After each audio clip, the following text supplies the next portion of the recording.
Hello and welcome. I want to show you today how to fix water dripping Frigidaire refrigerator on top shelf. This is the part from this refrigerator. They may look different, but the issue is pretty same. When it's self-defrosting, water dripping is here. You see?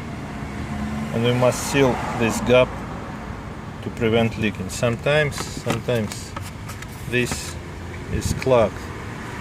This is clogged, but usually this is the issue. A new model, they make this barrier, but an old one, this pipe may be blocked. But today we're going to fix it in a few seconds. What you need something wide to cover,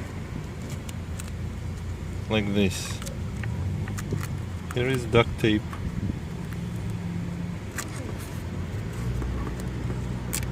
Glue it here, here,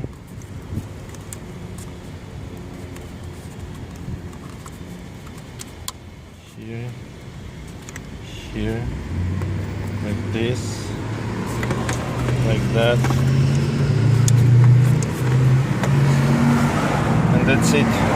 As you see, this gap is sealed and you will have no more leak on top shelf. Thank you for watching. Goodbye and have a good day.